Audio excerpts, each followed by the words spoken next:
Thanks so much, everyone. When Zach asked me to come and give this keynote, his his prescription was, if you can come and talk through Actuator's journey and share with the crowd the lessons that you learned along the way.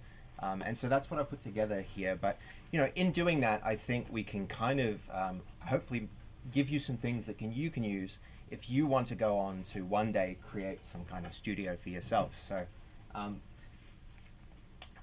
first, in this talk, I'm going to share my my journey and Actuator's journey. I'll give you some practical tips for starting and operating a small game studio. I'll talk about some of my own philosophies and making games and also running companies. And I'll talk you through some of the important lessons that I've learned. Before I do all this, I have to admit, I feel a bit of a sense of imposter syndrome standing in front of you here, especially with the amazing panels that are coming later.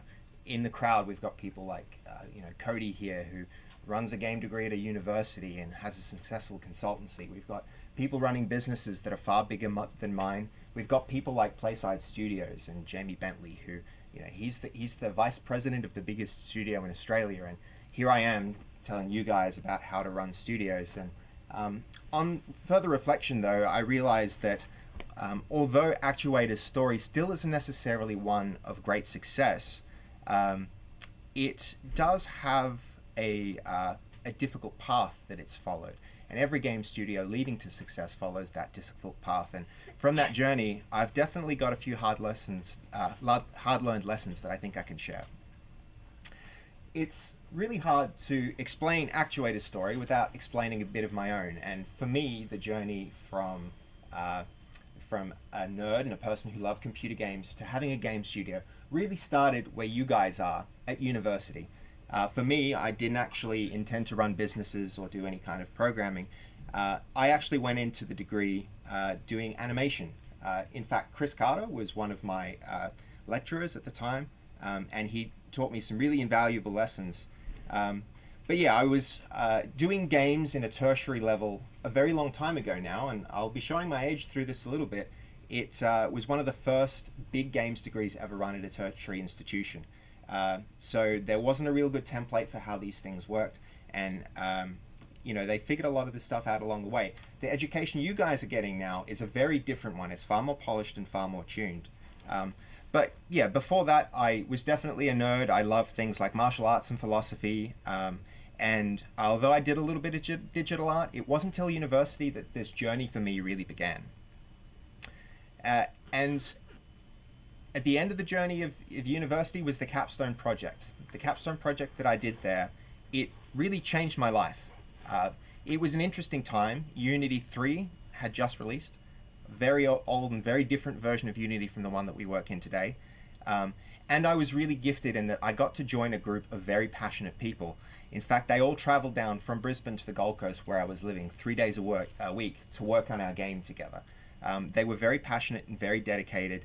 And from that experience, I learned that working as a team like that and working in a small group and creating big things with small groups of people was probably something that I wanted to do for the rest of my life. And in the context of video games, I really found a passion that I'd never had before for anything.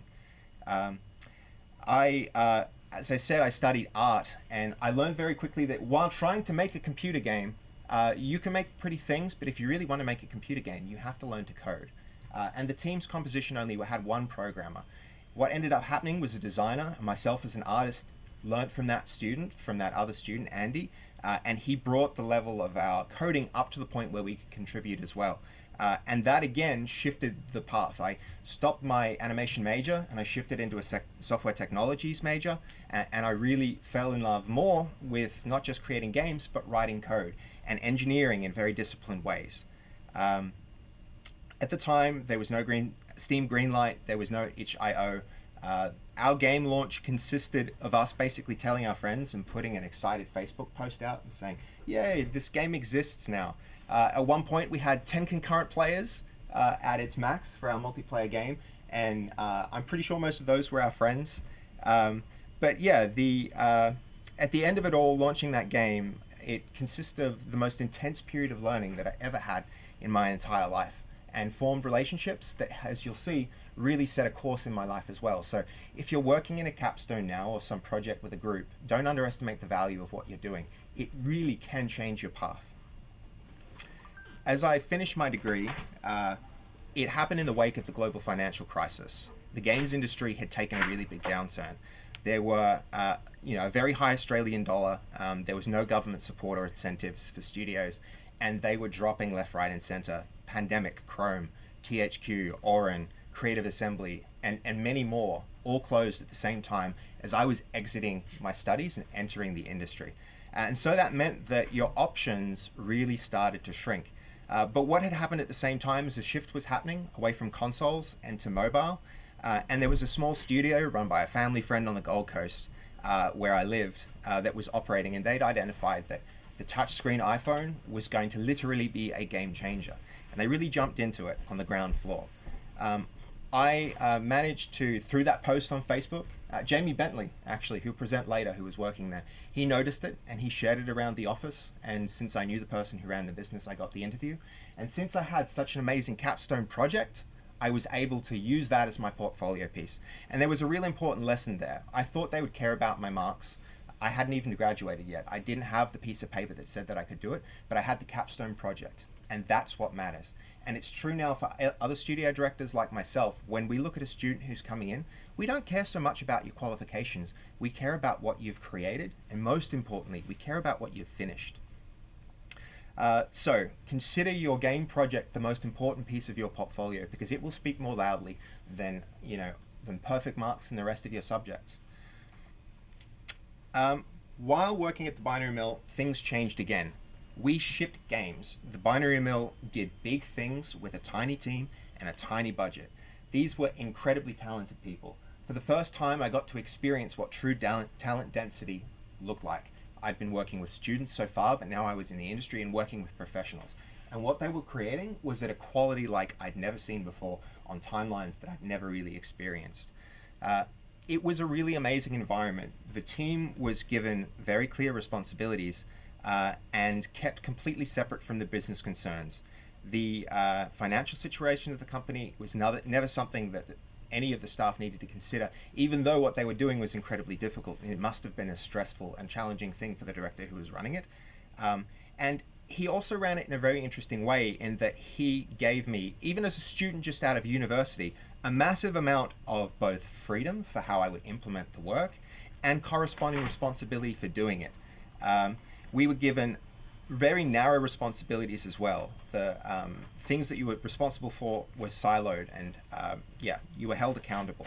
The whole team was responsible for doing things that were on the edge of what we thought we were capable of. We were constantly working in that area just short of impossible. And finding a place that works like that way creates a huge amount of learning. You learn most when you're on the very edge of your capability. If you can find a place like this to work, I would absolutely recommend doing so. There's not a lot of money in games, and as I said, the Binary Mill was trying to do a very difficult thing. And so it's not like the kind of money that you would find were you to go into a different industry, but it really doesn't matter. If you are learning that amount, I would never trade the experiences that I got in that time for any great sum of money that early in my career. So yeah, if you can find a place that will take you and has this type of culture, jump on that opportunity. I learned what a great studio looked like operating there as well. I found a manager in the studio director of the Binary Mill who I now consider a mentor, and I saw a template for what I thought a great studio could look like. So in that time, we shipped amazing games, and my job satisfaction was incredibly high. But at a point, there was that disconnect between effort and reward, which I think is essential for rewarding work. I was working very, very hard, but wasn't making an amount of money that would necessitate even, it was a comfortable life, but that connection was missing, and there was a lesson in that. We also didn't necessarily, because the studio moved so fast, didn't engineer in a way that had the same kind of disciplined engineering approach that was a core of how I like to work. And so, at a time, I found that at the Binary Mill, when you're doing great things like that, it doesn't take long for people to notice. If you're doing really big things and operating in a space that's like games, people realize that you can apply those skills to other spaces. And I found it was actually easier to create business software than it was to create games, and it used the same set of skills. So I had friends who were moving into big organizations and taking decision-making roles and hiring roles, and I started to create simple productivity tools on the side to help them and their organizations. It was the way that I like to work because it fit with that disciplined engineering approach that was absent from the games. So it went really well, and it went so well that I brought in one of the people from the Capstone project to work with me, and we created a company and we called it Pixel Flare. Our biggest customer, Create, a construction company, they found that the software we were making was of such value that they thought it would be valuable to bring us in. And they made us offers that were just so out of scope for what we were thinking about in terms of salary that it was a very, very difficult thing to turn that down. And so I actually left the job that gave me that deep satisfaction and went into an industry that paid me a lot more money. And it wasn't the same, but at the end of the day, when you love engineering, if you're engineering, the context doesn't matter so much. And so the lesson there in some sense is, if you ever lead a team, even if you create the world's best culture, money ultimately matters. You need to reward people that do great work with great pay. I was no longer creating games, but I was making money. And so the responsibilities lifted up. For the first time, I started to learn about business and the engineering in a context that was applicable to business and financial transactions really lent itself well to that disciplined engineering that I loved. I was lucky also in that Create's director took me under his wing and showed me how to operate businesses, which I wouldn't have got in a separate context. We continued a lot with the culture that made the binary mill great, as I brought the people that I'd worked with on Capstone into CreateWare in order to make that business function. But at the end of the day, we weren't making games. We were creating accounting systems. We were creating facial recognition systems. We were creating project management tools. We were creating financial analysis tools. It was a very different set of things. And Create saw that the software gave them a competitive advantage. Ultimately, I wanted to create software that made people happy and brought software that I was creating into the world that would change the industry. And while they held that privately, it's still innovative software today that they don't share. And one thing about games is you get this opportunity to share what you've created with the people that can really benefit and be happy from it. And there's a huge amount of reward that comes with doing that. I was making great money, but from my experience in the Capstone and my time at the binary mill, I knew that I wanted to start a studio. I'd lived frugally and I saved the money that I earned in order to create the seed funding for a new studio, and eventually I shifted across to working with the people that I had at CreateWare to create a new company, and we called it An Imagined Reality. I took all of my savings at the time and I started it. A friend of mine who had been through the military, he was leaving the military and decided he was going to match my funding and join me in the venture. I set out to create something like the binary mill, but to do a few things differently. I still wanted to make games, but I wanted to pay people like they'd been paid at CreateWare. I wanted to make sure that we used the same disciplined engineering approaches that had worked in enterprise and applied them to computer games. And I really wanted to create games that were beautiful on the inside from an engineering perspective, not just on the outside. We managed to, with this, take some work contracting to Create to sustain the company as it began.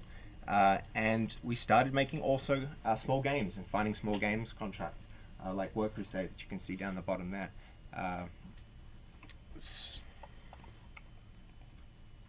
So we, in order to get that work, we took on really, really difficult problems. We took on problems that were on the edge of impossible in the same way that we'd been working at the binary mill.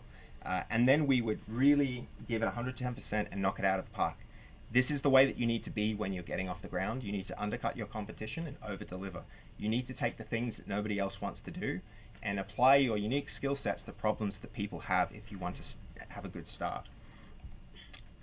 So by solving deeply technical problems and with the background that we had at things like at Create and with the financial applications we built in the past, we were well positioned to do something as when this opportunity came around. One of the customers that we'd worked with to create the control software for a CNC machine made an introduction to a mining company, and suddenly we were making a lot of revenue in a way that we never had before. So CQMS Fraser, the company that's now transitioned into Epiroc, they contracted us to make control software and integrate with sensors on large mining equipment. And we were doing all of this using Unity. We were using Unity for the UI. We were connecting their back-end systems to Unity as a front-end system. We were using games to solve industry problems.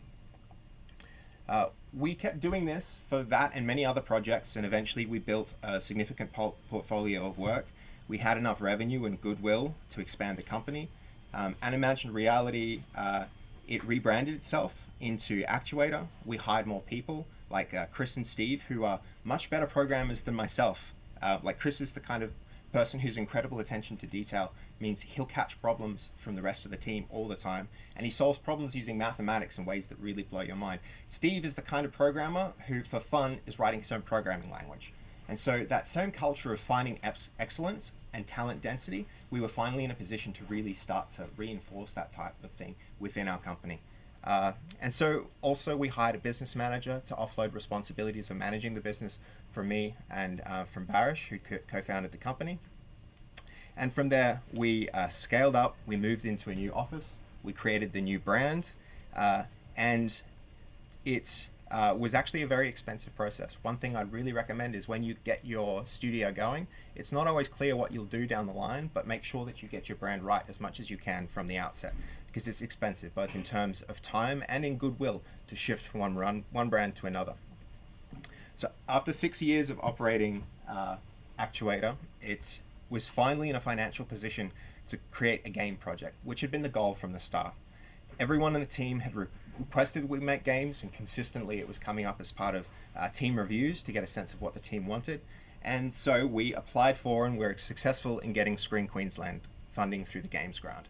This was a big game changer for us. Although we would have gone ahead with the project without it, access to the resources that Screen Queensland gave us really shifted what we were doing. And so we started coming up with concepts, and with the funding we moved forward to launching a game. We knew that the scope had to be small. I'd seen how at the Binary Mill and companies like Toast VR, how they were moving into VR, and so we decided that that was a good place to move into. Like mobile, if you're on the ground floor of something and you create something there, you can really benefit from the growth of the platform that you choose.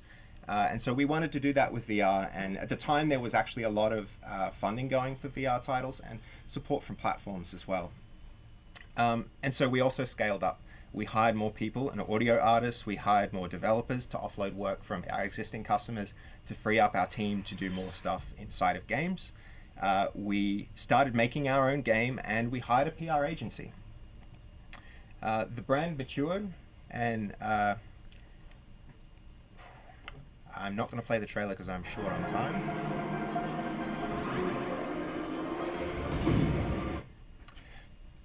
So with our early access version of the game out, we demoed it at PAX, GDC, Gamescom, and Queensland Games Festival. It's still got a very long way to go, but being in early access meant that we were aiming for 10,000 wish lists. We were starting to see numbers move, and we still have to add a lot of features before we exit early access. The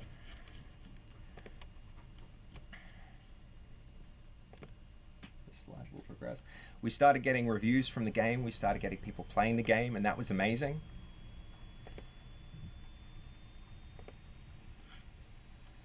Ultimately, though, the game has fallen short of what we aimed for it to do with its sales.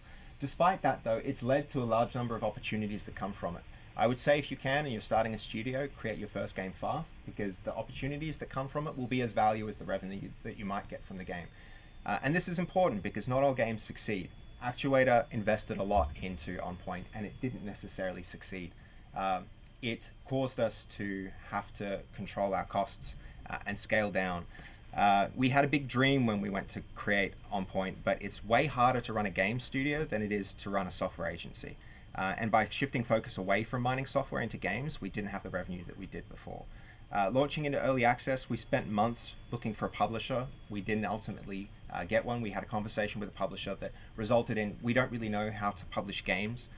We had issues getting platform support that we didn't expect. And so we'd focused on slow growth so far. We scaled up and hired a lot of people to try and move the game forward quickly. And ultimately, without the supporting revenue, that meant that the company's only option was to scale down. It's unfortunate because we're not the only studio that's doing this. It's happening as across the board now. The industry is definitely in a time of contraction, not expansion. The admin roles are the first to go. So now a lot of the responsibilities that used to fall to a team fall back onto me. Letting people go was the hardest thing that I've ever had to do in my entire life. I cared a lot about the team that I built, and scaling it down, having a commitment to people to keep them on forever, and then to telling them that wasn't going to be the case was really, really, really hard. So by now you know it's hard to make a game, but I think it's worth restating that games are design, computer science, art and illustration, their animation, writing, storytelling, math and physics, their music, performance, their sound design, psychology, their brand. There's so much more than you would find in any individual discipline. There's all these things mashed together and then made interactive. It's a difficult thing to do. Running a business is similar. When you're running a small studio, you're not just the studio director. You are the producer, the accountant, the bookkeeper, the marketing manager, the sales. You do grant writing. You do all of it. This all falls onto you. All these things take you away from the thing that you might love to do. So when people ask me what I do, I just say, I make games. But in truth, running a studio means you wear a lot of hats. And it's really hard. 90% of games that game startups fail within the first year. 70% of studios make less than $10,000 of gross revenue from their game, and 75% of studios don't ever release a second game. It's becoming even more competitive to have a game now as well. There's nearly 20,000 games released so far this year. That's around 2,000 a month, and you're competing with all of them. So if you want to succeed in this, it really helps if you're a little bit obsessed with it. Generally, I work more than 50 hours, and I have since I was at the binary mill. I'm often working weekends. I'm thinking about the company. Even on my time off, this becomes more and more the case when you have more and more responsibilities as well. I also do a very bad job at taking holidays. And it's a rare thing that you have success without this type of effort. It takes around 10,000 hours of committed work to become a master of any kind of discipline. There's often also a tension between happiness and meaning, though. I think ultimately it can be meaning, not happiness, that gives life its primary driver. And so if you love what you do, it really, really helps. And if I'd walked this path and look back and told myself something, a younger version of myself, I'd say the middle path is better. Don't go so hard that you make so many sacrifices. But I probably also wouldn't have listened to myself.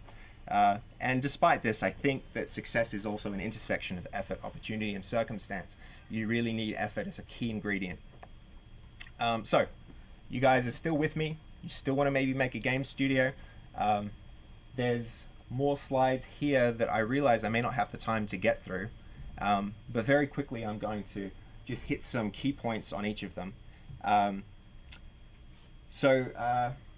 Why would you want to start a studio? If you guys are looking at the industry right now, it's also in a time of contraction. Starting your own thing might be a good way if you can't find a job to get your foot in the door with games. There's more support than there ever has been before. Screen Queensland is a great source of funding now. There are rebates that didn't exist in the past. There are companies like IGEA that make a lot of resources available to you. But I would say, before you start, how are we for time? Can I just get a time check? Yep. I would say make sure you first define success. Make sure you're clear on what success looks like for you. For us, Actuator now spends more than 80% of its time working on computer games, and to me, that's one huge measure of success. The revenue from that work supports 4 full-time staff at the moment. Though we could do it with 11 when it was mining money, it supports 4 full-time staff now. And despite that, we're shipping games. We have a game that's in early access. We're working on games that make it to market, and that means a lot to me. Start with a business plan though. Make sure that you get clear on what you want to do and put it in writing. The most important thing from this is that you start with a why. So why is not what you do, it's not how you do it, it's the purpose behind what you're doing. For us, for instance, Actuator makes software. We do it using game engines and real-time 3D graphics. But why we do it is because Actuator believes that projects with beautiful code are a joy to work on, that software can be art. We believe that if a game exists, it should be beautiful on the inside and the outside. And make sure that you find this thing, you find this why, and you align behind it. You live it, you make it your brand. Because people don't buy what you do, ultimately they buy why you do it, and what you do simply proves that you believe in that thing. Why would you want to do this and not be a solo, for instance? I think it can be easier and simpler to be a solo, but you know, if you want to go fast, go alone. If you want to go far, go together. But I'll warn you, your relationships really change. I've started things with my friends, and the nature of those relationships is very different today from what it was when we began. And find mentors, make sure you listen to them. You need to do it right from the start and lay solid foundations. Make sure that you incorporate. That means getting your proprietary limited stuff going, get your contracts set up. Build on that solid foundation and it'll really, really help you in the long run. It might seem expensive to get a lawyer today, but it's cheaper than the alternative if something goes wrong. So make sure that you invest in the establishment of your company in a really meaningful and concrete way. Time check too? Yep, okay. Can somebody wave me when it's time to? Cool.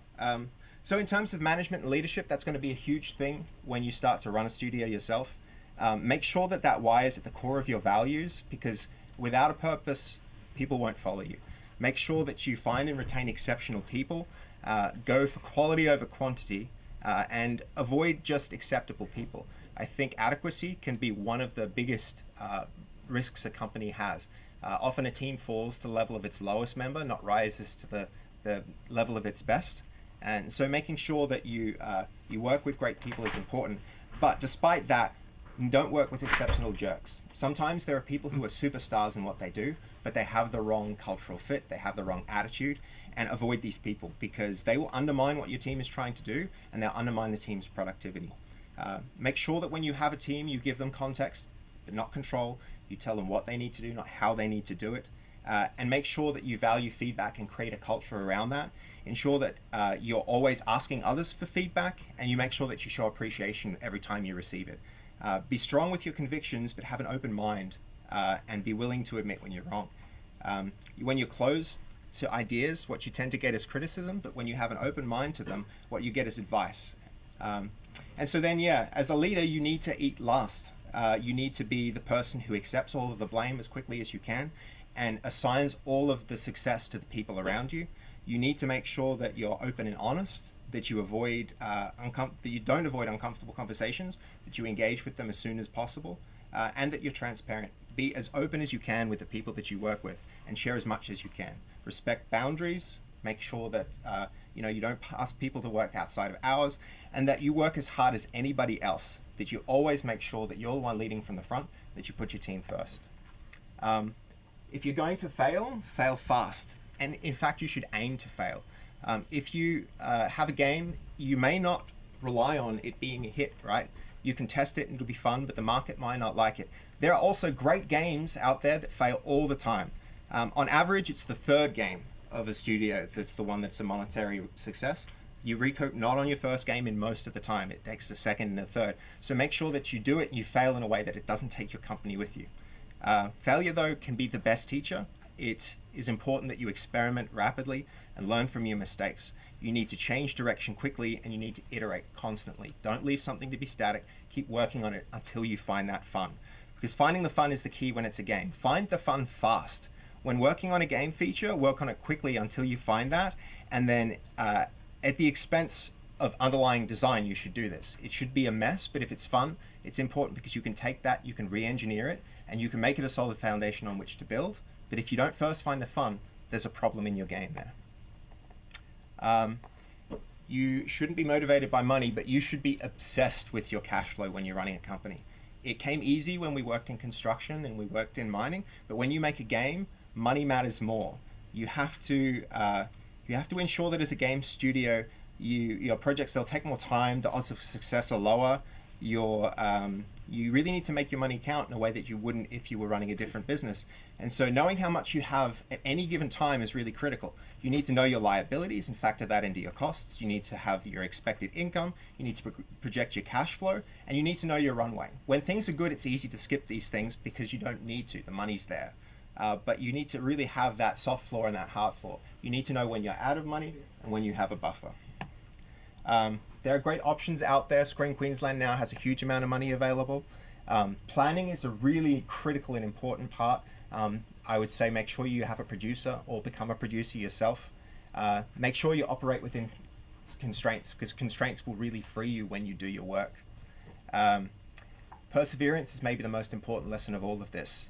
You have to have that strong why, because when you have a why, you can deal with any how, really. And often it's the case that innovators, the people who have a clearer vision of what they want than the reality that tells them they're crazy. So have a great idea, have conviction, know that you can do it, put something on the border of what's impossible and work hard towards it. And, even through the hardest things, know that this too shall pass. So I think it takes really 3 things in life to be happy: someone to love, something to look forward to, and something to do. If you make a job the thing that you love as well, you can often have a very good life. Find your passion. I found my passion as a student. I mastered what I was doing as an employee. I learned business outside of games. As a startup, I learned agility. When we scaled, I learned leadership. And all of this led to the creation of a game. And at the end of the day, I know that even if the game doesn't succeed, a younger version of myself would be very proud of what I've achieved. So there isn't time for Q&A because I think I've gone over by a fair bit. A couple of questions. Great. If you're happy to do that. Happy to do that. We've even got a magic question box, look. So can we give Sebastian a round of applause for that?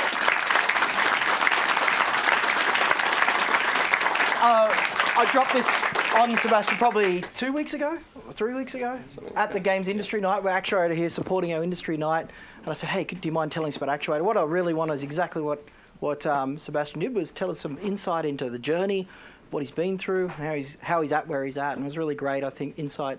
And, it's nice for someone to come and be open about the journey and what it's like, because it offers insight for everyone else. So a couple of minutes for some questions, if you're cool with that. Yeah, Babs? absolutely. Anyone want to ask Sebastian some questions? Here we go. I'm going to be a bit safer at the start. I won't start the event with a black eye. I see. What I did was not reset the timer, so I might actually have more time than I thought. Yeah, you got is good. Great. Hey, yeah. Yeah, so... You spoke about, I'm curious to know, what aspects of software engineering are traditionally absent from games production? So yeah, like things like the solid principles are a really great example of things that, when you make a game, often you're picking up a game engine and you're saying, I want to make a game, and then you're learning C#. Often, if you're going into industry, you learn it in a very different way. Things like, if you're going to structure your code, like learn the single responsibility principle, for instance. Make sure that, your code does one thing and one thing well, that it doesn't get too long, that your code is open to be extended but closed to be modified. Often people just keep adding things on and on without deciding when systems should be segregated, and build things in a way where in order to you shouldn't have to do open heart surgery to change a raincoat, right? Often when you build a game, it can be principles like this, because we move quickly and we do find the fun fast, but we don't go back to re-engineer. Games have an endemic issue of technical debt. There's always this huge backlog of things, and they slow down as they progress, but if you build them the right way, you can keep moving quickly throughout the entire project. Cool, thanks. Next question up the back here. Yeah, so you talked about the... Just speak into it. So you talked about the why for the business itself. Yeah. Can that sort of change from a project to project basis, or is it more of a generalized for all projects? So like when you're doing your first game. Definitely. I think you can apply this principle to all parts of your life. I'd recommend a book by Simon Sinek called Start With Why. You can apply this to like relationships, you can apply this to companies, you can apply this to projects, but having a clear like purpose for it is really important, and especially at the company level, right? If you don't have a direction, how are you going to get there? It's really important that everybody knows why you're doing what you're doing and aligns behind those same common goals. I'm just curious, you were... Grab this because Oh, that will go into our recording. Good catch. I was just curious, you switched, did you switch from the mining side of making software and things like that into purely games? And if you were to do it again, would you maybe continue down the software and then branch off a team to do games at the same time, so you still have that high income while chasing other things that you wanted to? Yeah, absolutely. So we had a game project that ran in the studio for about 2 years alongside mining development. We made mistakes in scoping that too big, but what we were doing was funding development of that game by doing the mining software. Ultimately though, when you have a customer, they're your number one priority. If they want something, you drop whatever else you're doing and you serve that purpose, right? And it's very hard if you're going to operate a viable business to sacrifice the goodwill of we can help you with this problem in order to work on something that ultimately, like, you hope will succeed. You know you'll be paid when you work for your customer. You hope you'll be paid when you create a computer game. So trying to balance these two things, it means that there's an opportunity cost every time you divert the team's resources to the game. So what tends to happen is you keep the business's cash flow going, and whenever there's a gap, whenever there's any time unutilized, your studio's resources go towards making the game rather than the work. And this can slow your project. It can really mean that you're context switching constantly. You're changing from the important thing, like the urgent thing. You're changing from the important thing to the urgent thing, right? And then the urgent things always tend to be in front of the important things because there's always more to do. So for us, we made a deliberate decision to say, we're going to stop doing this mining work for a while and we're going to focus on this game. We got the Screen Queensland funding to cash flow it. We're going to use those funds and we're going to try and produce something. Ultimately, that meant that during the time when we switched, the company was acquired by a bigger studio. Suddenly, internal resources were available where we would have been the solution in the past. We lost a lot of goodwill by not doing the mining work, and that work now isn't necessarily there. So the reason we're 80% games is because we, in that situation where the consistent revenue of the work that earned us money no longer existed, and we had to scale down, we decided with the staff that were left, we'd focus as much as we can on games and take as many game opportunities as we possibly could. And this is how we got things like Hitman working on Into Black, is because we reframed what we were doing to concentrate on games as the objective of the company, which had been the objective the entire time, but now we were more deliberate in it than we ever had before. Yeah, right. Cool. Last question before we just start. you want to pass that behind you. To Ralph. We'll make this one a quick one. We'll get on to the papers track. Thanks, Ralph. Hey, Ralph. Hey, Sebastian. Your presentation seemed to also kind of represent what often happens is that you start off with like really good work and then you end up doing some shortcuts like a whole bunch of AI images on your slides.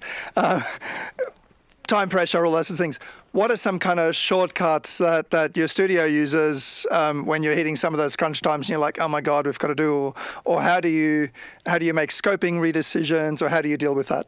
So we know our scope at any point in time in terms of, we have a backlog. We track that backlog. This is part of the planning. If I had the time to talk to that slide, I would be able to explain it a bit more. But know the size of your backlog. If you know the size of your backlog and you've estimated your tasks, it makes it very easy to make decisions about what things will go in and what things will go out. You can scope down, and then as you work, you track the difference between the estimates that you put on tasks and the actual time that it took to do them. And from that, you can compute the velocity of your team. It's important not even to let the team know that that velocity is there, but you use that difference between their estimate and their actual to inflate or shrink the scope of other work. And then by working within constraints, which is another slide I skipped over, you really say, like, this is what we're going to do, and then you plan it in a way where you can deliver the things that you aim to deliver without having things like work in progress. You always focus on completing work in progress ahead of starting new features. Things like this can really ensure that as you work, you don't find yourself in that position where you're suddenly out of time and resources and you have to rush to do everything. It's often the case that the last 80% of the progress happens in the first 20% of the time. And so in that remaining time, the polish is more expensive than the actual implementation of the foundation, right? And so if you make sure that you account for this, it's that Hofstadter's law, right? It's like things take more time than you think that they will, even when you account for the fact that you know that things will take more time than you think that they will. So scoping down is really, really, really critical to achieving what you're talking about there, Ralph, and making sure that you have the space to finish things and polish things and deliver things on time and on budget. Awesome. Thank you, Sebastian. Thanks again.